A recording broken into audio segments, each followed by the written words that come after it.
जय श्री कृष्णा। राधे राधे। पूर्णिमा की कथा हम सुने उससे पहले सुन लेते हैं गणेश जी की कहानी। बोलिए गजानन।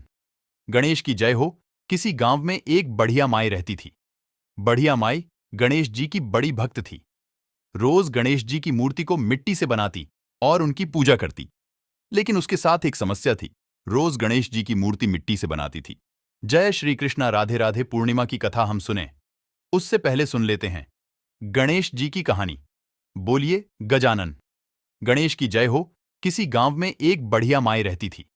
बढ़िया माई गणेश जी की बड़ी भक्त थी। रोज गणेश जी की मूर्ति को मिट्टी से बनाती और उनकी पूजा करती। लेकिन उसके साथ एक समस्या थी। रोज गणेश जी की मूर्ति मिट्टी से बनाती थी और पूजा करती थी तो उसके गणेश जी रोज गल जाते थे। जैसे ही वह उन पर पानी डालती, गणेश जी पानी में बह जाते। इस बात से बुढ़िया माई बड़ी दुखी होती, लेकिन कर क्या आ सकती थी। वह रोज गणेश जी की मूर्ति बनाती रही और पूजा करती रही। एक दिन की बात है, उसके पड़ोस में एक सेठ जी का मकान बन रहा था। तब उसने देखा कि वहां पर मिस्त्री काम कर रही हैं, तो मिस्त्री के पास गई और जाकर बोली कि तुम मेरे लिए पत्थर का गणेश जी बना दो। मैं गणेश जी की पूजा करती हूँ, रोज मिट्टी से गणेश जी बनाती हूँ। मेरे गणेश जी रोज बह जाते हैं, मुझे बड़ा दुख होता है, तो मेरे लिए पत्थर का गणेश जी बना दो। तब मिस्त्री कहने लगे कि बुढ़िया माई, इतना हम तुम्हारा पत्थर का गणेश जी बनाएंगे, इतने में तो हम बहुत काम कर लेंगे, पूरी दीवार पूरी कर देंगे। जाओ, हमारे पास इतना समय नहीं है कि तुम्हारी गणेश जी बनाए। मिस्त्री की बातें सुनकर बुढ़िया माई को बहुत बुरा लगा। उदास होकर वह अपने घर चली गई। बुढ़िया माई को उदास देखकर, अपने भक्त का ऐसा निरादर देखकर गणेश जी भगवान को क्रोध आ गया और सेठ की दीवार टेढ़ी हो गई। जब मिस्त्रियों ने दीवार बनाई तो देखा दीवार तो टेढ़ी है। उन्होंने दीवार गिरा दी, फिर से बनाने लगे। बार बार बनाते रहे, लेकिन जैसे ही दीवार बनाते दीवार टेढ़ी हो जाती। अब तो मिस्त्रियों को भी हैरानी होने लगी, यह सब क्या हो रहा है। करते करते शाम हो गई, लेकिन दीवार पूरी ना हुई। शाम को सेठ जी आए तो आकर देखते हैं कि आज कुछ भी काम नहीं हुआ, तो आकर मिस्त्री से बोले कि आज तुमने कुछ भी नहीं किया। तब मिस्त्री ने सारी बात बता दी। कहने लगे, सेठ जी, हम तो सुबह से दीवार बना रहे हैं, लेकिन जय ही दीवार पूरी करते हैं, दीवार टेढ़ी हो जाती है। पता नहीं क्या हो रहा है। तो सेठ जी ने पूछा कि आज सारे दिन में क्या क्या हुआ, मुझे सब बताओ।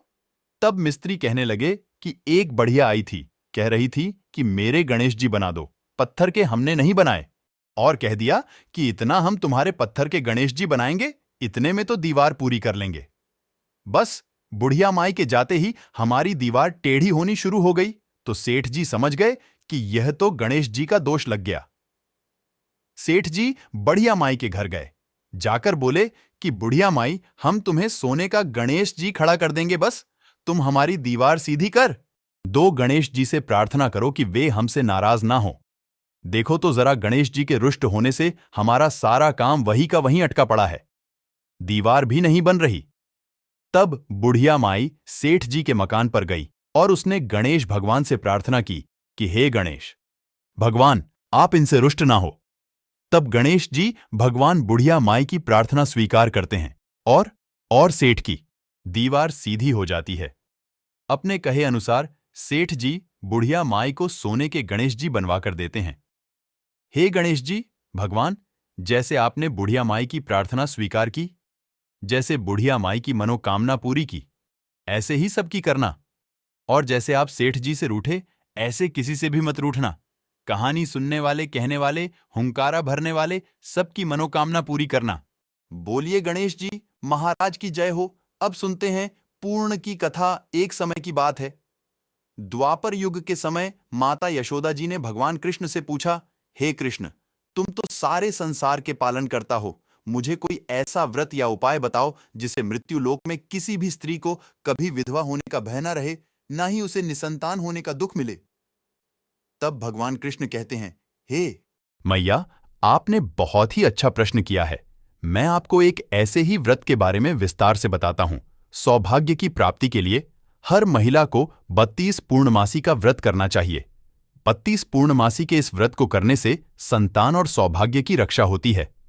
हे मैया, यह व्रत अचल सौभाग्य देने वाला है और भगवान शिव के प्रति मनुष्य मात्र की भक्ति को बढ़ाने वाला है तब मैया यशोदा जी कहती हैं, हे कृष्ण, इस व्रत को मृत्यु लोक में सबसे पहले किसने किया?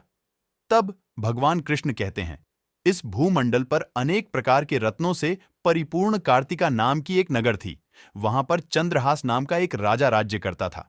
उसी के नगर में धनेश्वर नाम का एक ब्राह्मण रहता था, जिसकी स्त्री बहुत ही सुंदर थी, जिसका नाम भी रूपवती था। दोनों उस नगर में बड़े प्रेम से रहते। उनके घर में धन धान्य की तो कोई कमी नहीं थी, पर उन्हें एक बड़ा भारी दुख था कि उनके कोई संतान नहीं थी। एक समय एक बड़ा योगी उस नगरी में आया। वह योगी उन ब्राह्मण के घर को छोड़कर अन्य सभी घरों से भिक्षा लेकर भोजन करता था। वह रूपपति से कभी भिक्षा नहीं लेता था। एक दिन वह योगी रूपपति से भिक्षा ना लेकर अन्य घर से भिक्षा लेकर गंगा किनारे जाकर प्रेम पूर्वक खाने ही बैठा था। तभी धनेश्वर ने योगी को ऐसा करते देख लिया। अपनी भिक्षा के अनादर से दुखी होकर धनेश्वर योगी से कहते हैं कि आप सभी घरों से भिक्षा लेते हैं, लेकिन मेरे घर से कभी भिक्षा नहीं लेते। इसका क्या कारण है? तब योगी ने कहा कि निसंतान के घर की भीख पतितों के अन्न के समान होती है, और जो पतितों का अन्न खाता है वह स्वयं भी पतित हो जाता है। क्योंकि वह निसंतान है, इसीलिए पतित हो जाने के भय से वह उनके घर की भिक्षा नहीं लेता। धनेश्वर यह बात सुनकर बड़ा ही दुखी हुआ और हाथ जोड़कर योगी के पैरों में गिर गया और कहने लगा, यदि ऐसा है तो आप ही मुझे पुत्र प्राप्ति का कोई उपाय बताइए। आप तो सब कुछ जानने वाले हैं। मुझ पर कृपा कीजिए। मेरे घर में अनंत धन की कोई कमी नहीं, लेकिन संतान ना होने के कारण हम दोनों बड़े दुखी रहते हैं। आप हमारे इस दुख का हरण करें। धनेश्वर की बातें सुनकर योगी ने कहा कि तुम चंडी देवी की आराधना करो। तब धनेश्वर घर आया और घर आकर उसने अपनी पत्नी से पूरी बात बताई और स्वयं वन में चला गया। वहां पर धनेश्वर ने चंडी देवी की उपासना करना शुरू कर दिया और उपवास भी करने लगा। करते करते उसे 16 दिन हो गए। तब चंडी देवी ने 16वें दिन उसे स्वप्न में दर्शन दिए और कहा कि उनके यहां पुत्र होगा, पर वह केवल 16 वर्ष की आयु तक ही जीवित रहेगा। उसके बाद उसकी मृत्यु हो जाएगी। यदि दोनों पति पत्नी 32 पूर्णिमाओं का व्रत विधि पूर्वक करेंगे, तभी वह दीर्घायु होगा। जिसकी जितनी सामर्थ्य हो आटे के दिए बनाकर भगवान शिवजी भगवान का पूजन करें, लेकिन पूर्णिमा के दिन 32 दिए जलाएं। प्रातःकाल होने पर इस स्थान के समीप तुम्हें एक आम का वृक्ष दिखाई देगा। उस वृक्ष पर चढ़कर तुम फल तोड़ लेना और अपने घर चले जाना। अपनी स्त्री से कहना कि ऋतु स्नान करने के बाद स्वच्छ होकर श्री शंकर भगवान का ध्यान करके उस फल को खा लेगी। शंकर भगवान की कृपा से वह गर्भवती हो जाएगी। जब धनेश्वर अगले दिन प्रातःकाल उठा तो उसे उस स्थान के पास एक आम का पेड़ दिखा। उस पर बहुत सुंदर आम का फल लगा हुआ था। तब ब्राह्मण ने आम के पेड़ पर चढ़कर फल को तोड़ने का प्रयास किया, पर कई बार कोशिश करने के बाद भी वह पेड़ पर नहीं चढ़ पाया। तब तो ब्राह्मण देव को बड़ी चिंता हुई और उन्होंने सोचा कि अगर वह फल नहीं तोड़ पाए तो उनकी तपस्या का कोई फल नहीं मिलेगा। तब वह विघा विनाशक श्री गणेश जी भगवान की वंदना करने लगे कि वह उस पर कृपा करें और इतनी शक्ति दें कि वह अपना मनोरथ पूरा कर सके। तब गणेश जी से प्रार्थना करने पर उनकी कृपा से धनेश्वर वृक्ष पर चढ़ गया और उसने उस सुंदर आम के फल को तोड़ लिया। उसके बाद धनेश्वर ब्राह्मण अपने घर चले जाते हैं और जाकर अपनी पत्नी को फल देते हैं और कहते हैं कि ऋतु स्नान करने के बाद शंकर भगवान का ध्यान करके इसे तुम्हें खा लेना है। तब उनकी पत्नी पति के कहे अनुसार उस फल को खा लेती है और शंकर भगवान की कृपा से गर्भवती हो जाती है। देवी जी की असीम कृपा से एक सुंदर पुत्र उन्हें प्राप्त होता है, जिसका नाम वे देवीदास रखते हैं। वह बालक शुक्ल पक्ष के चंद्रमा की भांति अपने पिता के घर में पड़ा होने लगता है। भगवान की कृपा से वह बालक बहुत ही सुंदर सुशील विद्या पढ़ने में बहुत ही निपुण हो गया। दुर्गा जी की आज्ञा के अनुसार उसकी माता ने 32 पूर्णमासी का व्रत करना आरंभ कर दिया, जिससे कि उनका पुत्र बड़ी आयु वाला हो जाए। 100वां वर्ष लगते ही देवीदास के माता पिता को तो बड़ी चिंता हो गई कि कहीं उनके पुत्र की इस वर्ष मृत्यु ना हो जाए। तब उन्होंने मन में विचार किया कि यदि यह दुर्घटना उनके सामने हो गई तो वे सहन नहीं कर पाएंगे। तब देवीदास के मामा को बुलाया और कहा, हमारी एक बहुत बड़ी इच्छा है कि देवीदास 1 वर्ष तक काशी में जाकर विद्या का अध्ययन करें। उसको हमें अकेला भी नहीं छोड़ना चाहिए। इसीलिए आप उसके साथ चले जाएं। 1 साल के बाद आप इसे वापस ले आना। तब सारा प्रबंध करके माता पिता ने देवीदास को एक घोड़े पर बैठाकर उसकी मामा के साथ भेज दिया। उन्होंने मामा या किसी और को यह बात नहीं बताई कि यह अल्पायु है। धनेश्वर ने अपनी पत्नी के साथ माता भगवती के सामने मंगल कामना की और अपने पुत्र की दीर्घायु के लिए भगवती की आराधना और पूर्णमासी का व्रत करना आरंभ कर दिया। इस प्रकार बारंबार 32 पूर्णमासी का व्रत उन्होंने पूरा किया। उधर देवीदास और उनके मामा रात बिताने के लिए एक गांव में ठहरे। वहीं पर एक ब्राह्मण की सुंदर लड़की का विवाह होने वाला था। जहां बारात रुकी हुई थी, वे दोनों भी वहीं पर ठहरे हुए थे। लड़की ने देवीदास को देखा और उस पर मोहित हो गई और देवीदास से विवाह करने को कहने लगी। देवीदास तब अपनी अल्पायु के बारे में बताता है और कहता है कि उसकी आयु बहुत कम है। तब लड़की कहती है कि कोई बात नहीं, जो उनकी गति होगी वही उसकी भी हो जाएगी। इसके बाद देवीदास और उस लड़की का विवाह हो जाता है। दोनों भोजन करते हैं। सुबह देवीदास अपनी पत्नी को 3 नखों से जड़ी हुई एक अंगूठी और एक रुमाल देते हैं और कहते हैं कि मेरा जन्म और मरण देखने के लिए एक पुष्प वाटिका बना लो। और यह भी कहा कि जिस समय और जिस दिन उनके प्राणों का अंत होगा, यह सभी फूल सूख जाएंगे। अगर यह फिर से हरे हो जाए तो जान लेना कि मैं जीवित हूं। भगवान श्री कृष्ण का कहते हैं कि इस प्रकार देवीदास काशी विद्या अध्ययन के लिए चला गया। कुछ समय बीता तो काल से प्रेरित एक सर्प रात के समय उन्हें डसने के लिए वहां पर आया।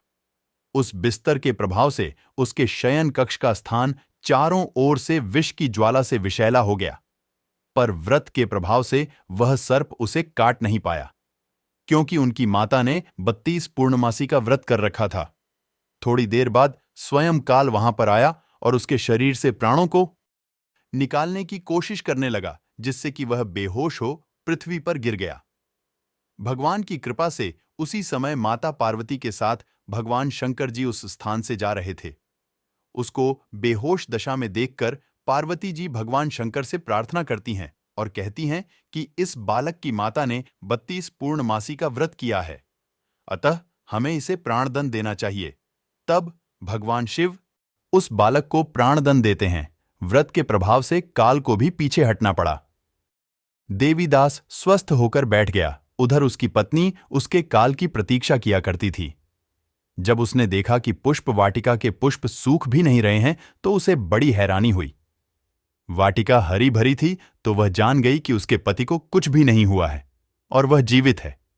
यह देखकर वह बड़े प्रसन्न मन से अपने पिता से कहने लगी कि उसके पति जीवित हैं, अब हमें उनकी खोज करनी चाहिए। 100वां साल बीत जाने पर देवीदास अपने मामा के साथ काशी से वापस घर को चला। उधर उसके ससुर उसको खोजने के लिए जाने ही वाले थे कि दोनों मामा भांजे उसी गांव में आ गए। उन्हें आया हुआ देखकर उसके ससुर को बहुत प्रसन्नता हुई और प्रसन्नता के साथ वे उसे अपने घर में ले गए। उसी समय नगर के सभी लोग वहां इकट्ठे हो गए। तब कन्या ने उस लड़के को पहचान लिया। कुछ दिन बाद देवीदास अपनी पत्नी और मामा के साथ बहुत से उपहार और बहुत सा धन देकर अपने नगर को चले। जब अपने गांव के पास पहुंचे तो कई लोगों ने उसको देखकर उसके माता पिता को पहले ही खबर कर दी कि उनका पुत्र देवीदास अपनी पत्नी और मामा के साथ आ रहा है। उनके साथ बहुत सा धन भी है। यह सब सुनकर माता पिता को बहुत ही प्रसन्नता हुई। पुत्र और पुत्रवधू के आने की खुशी में धनेश्वर ने बहुत बड़ा उत्सव मनाया। भगवान श्री कृष्ण कहते हैं कि धनेश्वर 32 पूर्णमासी के व्रत के प्रभाव से पुत्रवान हुआ। जो भी कोई व्यक्ति इस व्रत को करता है, उसे जन्म जन्मांतर के पापों से छुटकारा प्राप्त होता है, उसकी सभी मनोकामनाएं पूरी होती हैं और उसके घर में अनंत धन के भंडारे भर जाते हैं। बोलिए कृष्ण भगवान की जय हो।